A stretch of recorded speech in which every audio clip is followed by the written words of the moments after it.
भागवत भक्त वृंद, भगवान श्री कृष्ण गीता के 5वें अध्याय के 25वें मंत्र में कहते हैं कि लभन्ते ब्रह्म निर्वाण मृषय क्षीण कल्मषः छिन्नद्वेधा यतात्मान सर्वभूतैते रताः। जिनके सारे पाप नष्ट हो गए, जिनके ज्ञान के द्वारा सारे संशय निवृत्त हो गए हैं, जो सदा सर्वदा प्राणियों के हित में रत है और जिनके बस में किए हुए मन निश्चल भाव से परमात्मा में स्थित है, ऐसे परमवेत्ता पुरुष को, परम शांत पर ब्रह्म को प्राप्त होते हैं। प्यारे भागवत भक्त वृंद, मनुष्य का यही उद्देश्य होना चाहिए, सदा सर्वदा प्राणियों के हित में, दीन दुखियों के आतुरों के हित में अपना जीवन धन सदा सर्वदा उसी में लगा रहे। इस विषय पर एक सुंदर कहानी है। भक्तवृंद, इस गीता के श्लोक के उपर्युक्त ही एक संत महापुरुष थे। उनके सत्संग में गरीब से गरीब व्यक्ति, धनी से धनी व्यक्ति, विद्वान से विद्वान व्यक्ति भी आया करते थे। एक समय की बात है, एक राजा उनके पास आए, उनको प्रणाम किया और उनसे प्रश्न किया कि महाराज, क्या इस कलयुग में भी उस परम ब्रह्मा परमात्मा के दर्शन हो सकते हैं? महाराज जी ने कहा, क्यों नहीं, हो सकते हैं, परंतु ऐसे कार्य करना चाहिए जिससे उस परमपिता परमात्मा प्रसन्न हो। राजा ने प्रश्न किया कि महाराज, ऐसे कौन से कर्म हैं जो करने से भगवान परमपिता परमात्मा प्रसन्न हो जाते हैं? उस परमवेत्ता पुरुष ने कहा, उस साधु ने कहा कि राजन, आप जाइए और अपने तन मन धन से दिन दुखियों की, आतुरों की सेवा करें, उससे परमपिता परमात्मा प्रसन्न हो जाता है। प्यारे भागवत भक्त वृंद, सत्संग के बाद राजा अपने महल को गए, अपने राज्य को गए और बड़े प्रेम से सेवा करने लगे। करते करते 1 वर्ष बीत गया। तदुपरांत राजा को दर्शन नहीं हो पाया। फिर वो अपने उस संत के पास गए, संत को प्रणाम किया और उनसे आग्रह किया कि प्रभु, मुझे तो कोई दर्शन अभी तक हुआ नहीं। महात्मा जी ने कहा कि राजन, हो सकता है जिस भाव से सेवा करना चाहिए था उस भाव से आपने सेवा नहीं की। कुछ अहम आया होगा आपके मन में, ऐसी भावना, जिस भावना से सेवा करना चाहिए था वो भावना शायद आप नहीं ले पाए। आप जाइए और सेवा करिए। इस तरह से अनेक सत्संग के बाद राजा जो है अपने महल की ओर गए, राज्य की ओर गए और बड़े उत्साह के साथ, दुगने उत्साह के साथ सेवा करने लगे। भक्तवृंद, राजा के महल के समीप ही एक झोपड़ी थी। उस झोपड़ी में एक विधवा महिला और उसका 5 वर्ष का एक बालक। वो महिला दिन में जो है जंगल जाती, कुछ लकड़ियां काट कर जमा करती और उसको बाजार में बेचकर जो कुछ मिलता उससे अनाज सब्जियां खरीद कर घर ले आती और दोनों का उसी से भरण पोषण हुआ करता था। भक्तवृंद, एक दिन की बात है, जंगल को जा रही थी अपने पुत्र के साथ। रास्ते में ही मार्ग में एक धनी बालक बहुत सारे खिलौने लेकर जा रहा था, लट्टू इत्यादि लट्टू घुमा रहा था। उसको देखकर उस विधवा का बालक बच्चा मां से कहने लगा कि मां, मुझे भी ऐसे खिलौने चाहिए, ऐसे लट्टू चाहिए। मां ने कहा, उस महिला ने कहा कि बेटे, मैं तुमको ये नहीं दे सकती, मैं बहुत गरीब हूं, मेरे पास कोई पैसे नहीं है, आप जिद न करें। बच्चे को इस तरह समझा रही थी, परंतु बालक तो बालक ही होता है, नहीं समझ रहा था। वो जिद कर रहा था, मुझे चाहिए चाहिए मां, चाहिए। भक्तवृंदा, बालक हट सब लोगों ने सुना होगा कि बालानाम रोदनम बलम। बालक जब कोई जिद करते हैं तो रोने लगते हैं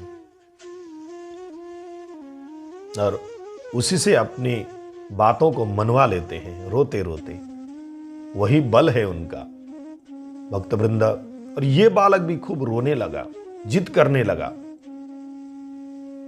तो वो मां जो है समझाने लगी, समझाते समझाते वो अपने काम में भी नहीं जा पाई, लकड़ी को लाने के लिए भी नहीं जा पाई। इससे क्या हुआ भक्तवृंद, न वो बाजार जा पाई, न लकड़ी बेच पाई और न उससे उनको भोजन ही मिला। भक्तवृंद, तो अपने घर खाली हाथ आई और बच्चे को समझाने लगी। बच्चा जिद करने लगा अभी भी, और वो भूख प्यास, उस दिन उनको अनाज भी नहीं मिला, लकड़ी भी नहीं लेने के लिए जा पाई और न बाजार जा पाई, न लकड़ी बेच पाई और उनको न भोजन मिला। भक्तवृंद, समय व्यतीत होता गया, अर्धरात्रि, घुप अंधेरा, सब शांत और बच्चा जोर जोर से रोने लगा। महल समीपी था, राजा की नींद खुली, आंख खुली, बच्चा रो रहा था। तुरंत कोतवाल को बुलाया गया। राजा ने आज्ञा दी, जाइए देखिए कौन रो रहा है और उसको क्या चाहिए। कोतवाल राजा की आज्ञा लेकर गए। एक झोपड़ी में बालक रो रहा था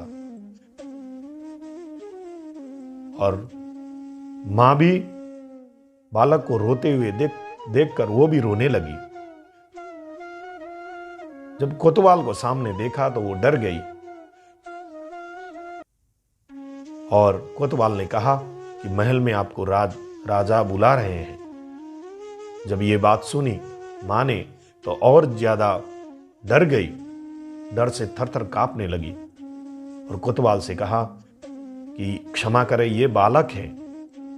कोतवाल ने कहा, आप डरिए नहीं, राजा ने आपको दया करने के लिए ही बुलाया है, आप चले।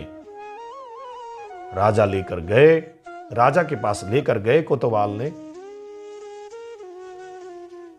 तो राजा ने देखकर कहा कि ये बालक क्यों रो रहा है। राजा को सारी बातें उस महिला ने वृत्तांत कह सुनाई। तो राजा ने कोतवाल से कहा कि आप जाइए बाजार में और दुकानदार को उठाकर बहुत सारे खिलौने लेकर आइए, सारा मूल्य चुकाकर खिलौना लेकर आइए और इस बच्चे को दीजिए। कोतवाल गए, दुकानदार को उठाया, उससे खिलौना लिया और मूल्य दिया, खिलौना लिया और लाकर उस बच्चे को दी। बच्चे के सामने जब बच्चे को जब खिलौना मिला, परमानंद में, जैसे बड़े ऋषि महर्षि परमानंद में जाने के बाद कितने परमानंद उनको प्राप्त होता है, ऐसा उस बालक को प्राप्त हुआ। जैसे साक्षात भगवान के दर्शन हो, ऐसे परमानंद में लीन हो गया बालक। आनंद से हंसने लगा, खेलने लगा। यह देखकर मां भी बहुत प्रसन्न हुई और राजा ने अच्छे अच्छे व्यंजन बनवाए, उन दोनों को आनंद से भोजन कराया। भोजन कराने के बाद विदा किया। खुशी खुशी मां और पुत्र दोनों झोपड़ी को गए, राजा को खूब सारा आशीर्वाद देते हुए। और थोड़ी देर बाद कोतवाल को भी विदा किया। इतने में ही उस परमपिता परमात्मा प्रकट होकर राजा को दर्शन दिए और राजा गदगद हुए। प्रातः गुरु के पास गए, संत के पास उनको प्रणाम किया, सारी वृत्तांत कह सुनाई और महाराज ने कहा, देखिए, पहले जो आपने सेवा किया था वो सेवा ऐसे निश्चल निर्मल मन से आपने नहीं किया था। जैसी सेवा आपने कल रात को की, ऐसी सेवा पहले नहीं हुई थी। और जो कल रात को जो सेवा किया आपने, उससे भगवान प्रसन्न हुए और आपको दर्शन दिए। प्यारे भागवत भक्त वृंदा, सेवा भी कई प्रकार से की जाती है। सेवा जब हम करते हैं, कोई दान करते हैं, कोई सेवा करते हैं, उससे ऐसा अहम अपने मन में ना आए कि मैंने सेवा की, मैं बहुत सेवा करता हूं या बहुत सेवा करती हूं, ऐसा मन में नहीं आना चाहिए। हम सब यही मन में ऐसी भावना होना चाहिए कि तुदीयम वस्तु हे देवा तुभ्यमेव समर्पयेत्। हे नारायण, आपका दिया हुआ चीज मैं आपको ही अर्पित कर रहा हूं, क्योंकि जो दिखता है, जो अन्न है या जो वस्त्र है, जो भी संसार में पेड़ पौधे, पानी, फल, जल इत्यादि जो भी है, उसमें परमात्मा स्थित है, वही है। गीता में भगवान ने कहा है कि ब्रह्मार्पणम ब्रह्म हविर ब्रह्माग्नौ ब्रह्मणा होतम ब्रह्मेन तेन गंतव्यम ब्रह्म कर्म समाधिना। जो हवि है वो भी ब्रह्म है, जो भोजन है वो भी ब्रह्म है, जो पकाने वाला अग्नि है वो भी ब्रह्म है, जो खाने वाला व्यक्ति है वो भी ब्रह्म है, जो खिलाने वाला व्यक्ति वो भी ब्रह्म है। इसलिए मैं अहम ऐसी भावना से जब हम सेवा करते हैं तो वो भगवान स्वीकार नहीं कहते।